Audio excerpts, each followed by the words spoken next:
A massive Hurricane Erin churning off the coast of the Carolinas, bringing impacts over the next couple of days. Meanwhile, two new areas to watch in the Atlantic that also could develop. Welcome in, folks. Great to see you on this beautiful and wonderful Wednesday, August 20th. Now into the 2-0 mark here in the month of August. And sure enough, the tropics active like you would expect this time of year. We've had Erin that we've been talking about for honestly what feels like forever, and probably has been forever, honestly. And now at that point that it's getting about as close to the United States as it ever will, as it is pulling right up the Carolina coastline, bringing direct impacts that we'll be breaking down for you in today's video. And then you can see out there in the Atlantic, two new areas that we need to watch that are bubbling up with that potential to form into newly named storms. If you're new to the channel, welcome. My name's Gerald. I'm a meteorologist at WCCB Charlotte. And if you haven't already, I ask that you go ahead and like the video, subscribe, and hit the bell for the latest notifications. Doing all of those things are free. They help you out. They help me out.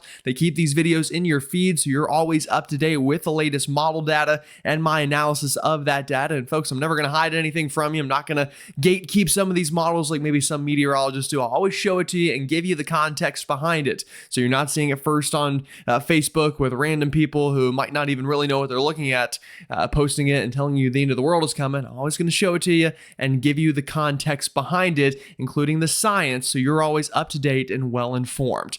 All right, folks, let's go ahead and dive right into things and talk about that forecast. And we'll just start with a basic look at the Atlantic. And if I told you, it was August 20th, then you would believe it just looking at this. And the first thing that immediately jumps out, and I think anybody who has functioning vision here, is just massive Hurricane Erin. I mean, the outflow of this thing, some of the upper level cirrus clouds stretching from nearly, Raleigh, North Carolina, all the way down to South America. I mean, this thing is massive in terms of the cloud field that it's producing. Now, the core of the actual nasty weather, if you will, is stretching from, nearly Hatteras all the way out to the Bermuda area. So, I mean, this thing is right smack dab in the middle of the Bermuda Triangle, as many people call it. And, this is one of the reasons that we lose so many ships out here, is because these massive storms like to churn through this part of the world, and this one no different.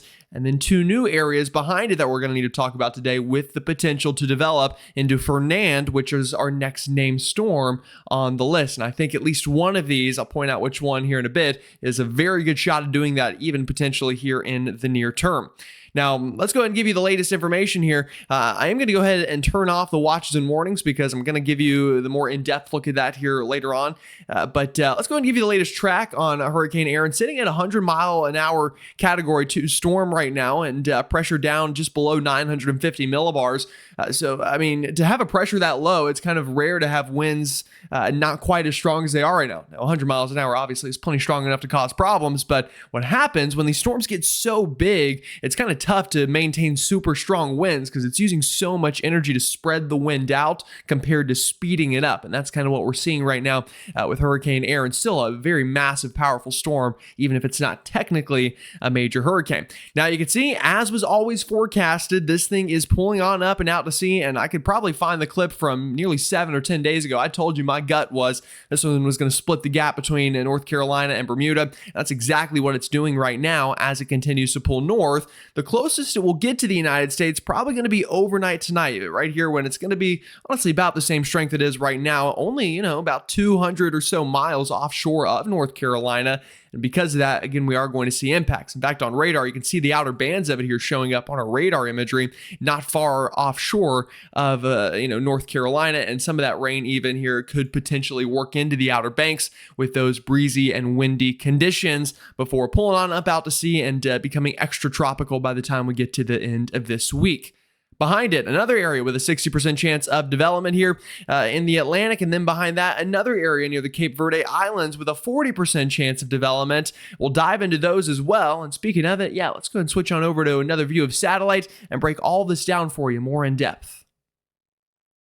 Let's start out here in the Atlantic, and you can see the African wave train is more than active enough right now. Now, the first area that actually, funnily enough, has the highest chance of development is this little blob out in the very front of the train here, and really not that impressive looking right now. What is impressive looking is right here south and southwest here of the Cape Verde Islands. I'll be honest with you, I think this is Fernand right now. I'm not entirely sure why the National Hurricane Center hasn't tagged it yet. We just had a satellite pass over it suggesting we even have a low-level circulation circulation.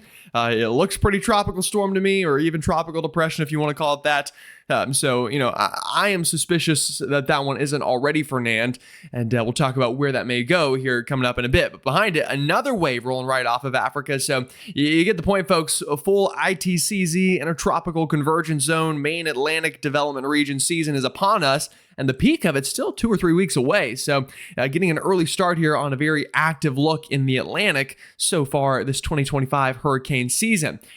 And then, boy, oh boy, here we go. Hurricane Erin, just a behemoth of a storm right now, folks. I mean, if that doesn't just mesmerize your eyes looking at it, almost hypnotize you in a way, I don't know what will. Absolute swirling cinnamon bun thing here on satellite. Almost looks like one of those storms you'd see on Jupiter. I think Jupiter's is the planet with, the big storms. Forgive me, I'm a Earth meteorologist, not a celestial one. But you get the point here. Just a mesmerizing storm. And look at this belt of lightning and these outer bands here showing up. And in fact, right now, we are trying to see Erin redevelop that eye feature a little bit. I'll pause it here. It's got a little bit of clearing trying to happen right here in the center of the storm. I mean, either way, though, just massive and a beautiful sight to look at. And we can call it beautiful because luckily not making landfall. Now, again, we are still going to see some problems, but it's one of those storms right now that if you were to look at the entire planet and rotate around it, this is probably the first storm that would jump out at you. One of those things that is mesmerizing to look at. Now, also mesmerizing to look at it on the infrared side of things, and you can really see that eye starting to pop. And just look at the way this storm is breathing as well. You see how all these upper level cirrus clouds are just, flying out in every direction. This is that upper level diffluence we've been talking about, spreading out the winds. The storm is breathing very healthfully, and definitely has, that scary look. You could show this to somebody that isn't even into meteorology, and they'd say, "Wow, that looks pretty scary." And sure enough, it would be definitely if it were making landfall. Either way, it is just knowing, we can get these powerful storms on the planet that we reside on is, threatening and a little scary and eerie from time to time. But from a scientific standpoint, very, very beautiful and mesmerizing storm. And you can see, there's that little pinhole eye trying to peek back out again. Not anything crazy, but this thing might re-strengthen a little bit. Like I mentioned earlier, though, when you get a storm so big, it's hard to significantly re-strengthen wind speed wise. Now, the pressure can continue to drop, but going to be tough to get the winds much higher on this one, as it's just having to spread out so much due to the size of the storm. All right, that's what the tropics look like. Let's go ahead and dive on into that future forecast for Erin, give you the latest, and then talk about where those other areas are going to head. And then we'll end things off with a look at a nice taste of fall on the way by the start of next week. Well, we've officially made it close enough now that we can look at mesoscale model data to, give you the latest on where Erin is going. I think rainfall-wise, directly related to the storm, the only place that's really going to get it probably is the Outer Banks. And you can see this is a brand new run of our mesoscale computer model. Now, we could see some showers and storms today in the Western Carolinas. That's not even really associated with Erin, but definitely could see some rain out there. Going to see some rain in the Northeast, but the rain directly associated with the storm right here. Notice this is very early tomorrow morning. Some of these outer bands actually clipping Hatteras up to Kill Devil Hills, and the well out their Outer Banks out towards Ocracoke, areas like that, going to have the highest in chance of getting some of these outer bands. And anybody that does, you're going to get some pretty gusty winds out of this. Easily tropical storm force strength. And you can see how it just skirts through North Carolina. There's some of those outer bands and then pulls on up and out to sea. And any other rain we see this week is not going to be related directly to Erin, and more so just to a weak front that is kind of moving on through right now. In fact, it's going to kind of stall out here over the southeast a little bit by the time we especially get to Thursday and Friday. And we've been talking about that this week as well. But definitely you can see some of those outer bands clipping the Outer Banks, and it's going to increase surge. It's going to increase winds. It's going to increase, obviously, rip currents either way, whether you're near the storm or not. You're going to be running into those concerns. Wind-wise, check this out. This is the latest forecast. Now, these are max wind gusts, so this will be about as bad as it gets. This is for tomorrow morning into the afternoon. I mean, a breezy day into eastern North Carolina, really up the eastern seaboard from, we'll call it Wilmington, all the way up to even portions of Massachusetts. The worst of it, though, right out here towards Hatteras, winds gusting up near 60, 65 miles an hour at times as the peak of these outer bands clip through some of the Outer Banks here. Even if you're not getting rain, though, and you're on the beaches here from coastal New Jersey all the way down to, eastern North Carolina, you're gusting up near tropical storm strength into this region, then further inland, not quite tropical storm strength, but still a breezy day in that 30 to 35 mile an hour wind gust range. We'll pull it up the coast here and hopefully get it on the right time. And you can see eastern Long Island gusting up near 40 into, Cape Cod, Nantucket, and surrounding areas here. Same thing. Going to be a pretty gusty day for your Thursday afternoon and evening. And then by Friday afternoon, you could see still gusty here into extreme eastern Mass, a bit of a breezy day on the coast of Maine.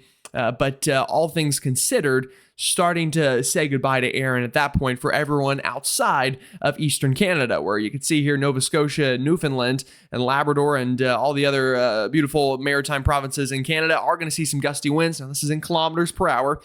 So, the worst of it going to be offshore, definitely. But some of those beaches right on the Atlantic could be gusting at times up near maybe 50, 60 kilometers per hour there into Nova Scotia.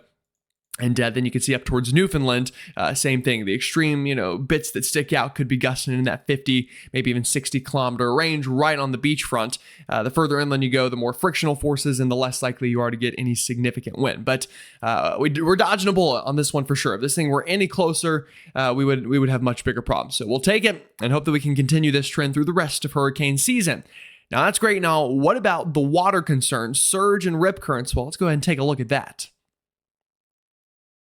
Because of that wind I told you about, we do have tropical storm warnings here in blue. That goes all the way from basically Beaufort to North Carolina, which is not Beaufort. It's Beaufort and South Carolina. Beaufort, North Carolina, how that happened, I don't know. But all the way up to Cape Lookout and to Hatteras getting those tropical storm warnings.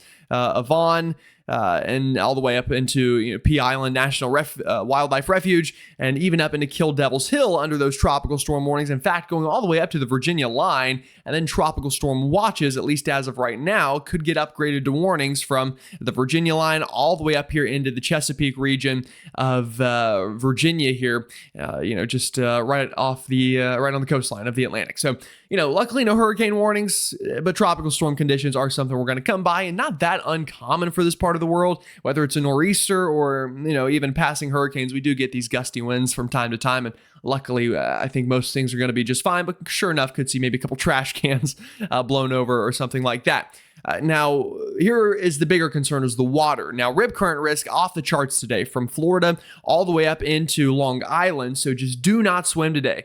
Don't go out there. I know you're going to want to if you like surfing. It's just not worth it, okay? We're going to have, yes, rough surf, but rip current's going to be a big concern today. Tomorrow, also really big for everyone. In fact, we even include Cape Cod into it tomorrow, and gets into moderate range, even up the coastline there of Maine and New Hampshire, starting to see those rougher rip currents. And then you add on the surge concerns. And actually, you know what I just realized? Yeah, you could see that. It wasn't great, but sorry. I'll go back a little bit and get this on the right side. There you go. You can see the red is high, and the yellow there is moderate. Sorry, I didn't have the high part on there. But good thing I realized before this map, because you wouldn't have been able to see this one. The peak storm surge forecast up to 4 feet from Cape Lookout all the way to Duck, North Carolina. A very inspiring name there, right? Duck, why not? But that's enough that we are already seeing overwash on Highway 12 in the Outer Banks. Some of those abandoned homes likely to get swept out to sea today or tomorrow with seas this rough. And even some elevated surge here from the Grand Strand of South Carolina, all the way up through Wilmington, southeastern North Carolina, and then up into the Chesapeake, 1 to 3 feet. So high tide, the usual troublesome spots, definitely going to have problems here, and then even into the Sounds of North Carolina, a couple of feet of surge not out of the question, even with the storm so far offshore. So always interesting how that ends up working out. All right, that's all I've got for Erin. Let's take a look at the other areas in the Atlantic and talk about how strong they could get and where they're going over the next week or two. Well, if you remember that first area in the Atlantic I showed you, that one's really likely to pull on out to sea, honestly, and doesn't look that great. The one I'm more suspicious about that looks like Fernand right now, and honestly, I'm not entirely sure why it doesn't have the name, just given the data I've seen, but, we'll see. Experts, obviously, at the National Hurricane Center have many more years of hurricane education than me, but either way, we'll see what ends up happening. Now, this is designated Invest 99L, and notice the track. This one, no matter what it ends up becoming, is on a lot further south south track than Erin was, or the one right behind it that is also likely to get pulled on out to sea. So that's immediately the first thing that should catch your attention is, okay, well, if it's tracking further south, probably something we need to watch. Now, here's why I didn't show you any crazy model runs to start things off, because none of the models are really excited about this one. Now, I say that, and I'll show you why that is, but also they're playing catch up already. It already looks like a storm to me, which basically none of them have right now. None of the ensembles are even suggesting it may be a storm. But this is why the models are not overly excited. This little L here is what is currently Invest 99L, almost Fernand, I would say. Again, we'll see if they end up naming it, but from what I could see, it sure looks like Fernand. Here's why they're not overly excited with it, though. I mean, the wind shear is really going to pick up out here. We're going to get strong belts of wind shear out of the south and the southeast here that are likely to rip the storm apart. Now, the storm is pretty compact right now, and if it already has a core, it could have a shot of surviving this wind shear. And the models don't think it does, though. They think, it's just an open wave right now. Once you get a core, though, you've got higher end chances of fighting off that shear. So we'll see what happens, but nonetheless, wind shear does look to ramp up the next couple of days.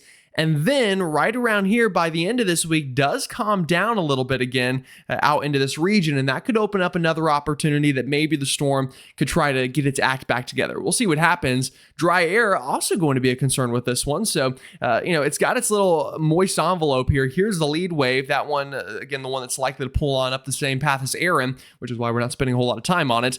The one behind it right now, in its own little pocket of moisture, which is why I think it's doing so well. But you add the shear and some of that dry air to the north, and things get pretty dry out here. So we'll see what happens. And then you can see the wave right behind it here, also moving through the Cape Verde Islands by this weekend. That one could have a shot of developing. But right now, a lot of dry air has returned to the main development region of the Atlantic. So not to say things can't develop. In fact, again, I think the models are already underdoing what's happening out there. But it's going to take a little bit of extra work for what's out there right now to do what Erin did. So we'll continue tracking it and see what happens. Let's take a look at some of the ensemble data, though, and you'll see what I mean with the models really just not seeing a whole lot and having to play some catch up right now. Here's what I was talking about. Not a whole lot on the ensemble look. Now, you can see Erin, and this is the European ensembles, I should add. And then here's that next wave. Yeah, a good number of them try to develop it here at the same latitudes as Bermuda. So we will need to watch it for Bermuda. But even most of the members take it even further east than Bermuda. So this one really no threat to the United States, can pull on up and out to sea. We'll see if it ends up getting a name, but the one behind it, some of the models get it going in the near term. And then, like I said, wind shear and dry air look to just rip it apart. Obviously, I did add some caveats in that forecast. We'll see what happens, but nonetheless, still the most likely outcome is this one, even if it gets a quick name right now, is Fernand. Would likely get ripped apart here in the coming days. The GFS ensemble's pretty similar look here. Now, the GFS a little more excited about that next wave and a little bit further west with it. Some of them even get it near the Bahamas. But still looks to be a pretty safe out to sea track. We've lost all members that showed it either pulling into the Gulf. And I told you that a couple days ago. The real question would be, did it start south of the islands in the Caribbean or north? And it looks to go north and not even really get into the islands. So that's good news for everybody. We'll take it. We continue to dodge a lot of bullets this hurricane season so far. And I think that's one of the key takeaways. But remember, it's only, August 20th. The peak isn't until September 10th, and we've had some pretty insane Octobers the past couple of years as well. Some pretty backloaded hurricane seasons, it's felt like. So we'll keep monitoring it. We'll keep you up to date. But right now, after Erin, I think we'll get at least a break from any direct threats to land, and then we can start focusing on our next topic, which is a taste of fall, just in time for that Starbucks fall menu and some college football to get started. Here she is, the blueberry that everyone wants to see and loves, including myself. Nice and blue and cold, and boy, oh boy, gets me excited for winter. But let's enjoy fall first, and we're not even there yet, but this is going to make it feel like it, folks. I mean, we have a very high likelihood of below to even some places well below average temperatures and much crisper air, a lot drier, not so muggy or humid on the way by the start of next week. Some of us getting in on this action as early as this weekend. Let's show you why that is with the latest ensembles from the European. Here we go today and tomorrow. Erin pulling up the coast, ridging out west, but notice here comes that blueberry. This basically, again, is just a pocket of cold air, at least cold relatively speaking to its surrounding air, which makes it, also have a lower pressure. So you can see that big old blueberry just, parks itself right over much of the Great Lakes. Sorry, got off track in my head there. But parks over the Great Lakes and gets multiple shots of this cooler, drier, blueberry-like air into the United States through the next 10, 15 days. The European is pretty excited about this pattern change lasting some time and hanging around. This is what it really means, though, is the dew points are going to drop, and that means humidity values, or at least the feels like humidity. I hate saying humidity because humidity is really something different than what it feels like outside, but I won't get on the meteorological tangent on that right now. Either way, though, this is what you need to know. The more purplish, greenish the colors are here, the more oppressive and muggy it feels, the more dry, deserty colors you see, the nicer it feels. So today, pretty good up actually into New England. Everyone else that would normally be humid this time of year is humid and quite muggy. Now, worse in some areas than others, but either way, notice what happens. The Northeast, you seem to be done with the summer heat and humidity, it feels like. Obviously, it could come back in September, don't worry. But, maybe a quick rise in that humidity out in front of this next shot of cooler, drier air, but notice it start filtering in. This is by Sunday morning. Yeah, we're in the fall weather up into Minnesota, Wisconsin, Michigan, into the North, or the Dakotas in general, I should say, Iowa, into much of the Midwest. And look at this come crashing all the way down. Look at next Wednesday afternoon. 49 for a dew point in Charlotte. Go Niners. And that would be about as nice as it can get into the end of August, and just in time for college football to start. And we've got a couple games this weekend with week 0, but week 1 right here, that's going to be, picture perfect. And obviously this is Wednesday, not Saturday, but if you're starting high school football games around this time, it's going to be good. The 26th is the Starbucks fall menu. Mother Nature got the memo this year and is bringing that nice shot of drier air and keeps it around for a while. Gets it all the way through next weekend, not this weekend, next weekend. And then, tries to bring some of that humidity back, especially the further south you are, obviously, but looking pretty good. And the temperature is also going to come down. Check this out. Temperature anomaly. Oh my goodness. It's like that one girl that had the one blooper I always see where she tried saying precipitation and she couldn't quite get it out. That's what I just did. But we've got temperatures 5-10 degrees below average with this pattern as well. There will be some rain to dodge, though, and you can already see we've got some rain with that stalled frontal boundary out next to Erin. That kind of hangs around through the weekend, and then comes the next big storm system with the next big front, bringing shower and storm activity this weekend as well. Your, Saturday and your Sunday up the eastern seaboard. Behind it, drier air tries to funnel in, but notice little pieces of energy rotating around it here. In fact, it might be a little bit easier if I show it here to you on our vorticity map. It's probably going to be an easier way to visualize this than the messy precipitation map. Yeah, here comes that big blob, and then right into here. Yeah, notice how by the time we get to early next week, we do have some of these little pieces of energy that are rotating around this trough. Those are likely going to bring some pockets of rain with them. So we'll watch that as well. But either way, taste of fall on the way for next week, and hopefully the tropics will start to quiet down a little bit. Now, still places we're watching, don't forget that, but no huge direct threats to land after Erin for a foreseeable future. Obviously, we'll see what happens with what I think is Fernand right now, but it would be plenty far enough away right now anyway, but tracking pretty far south, so we'll keep you updated there. All right, folks, that's all I've got for you on this wonderful Wednesday. Hopefully you enjoyed the video. If you did, let me know in the comments. Let me know where you're watching from, and all of that fun stuff. Y'all have a great one. Stay safe, and I'll see you all tomorrow.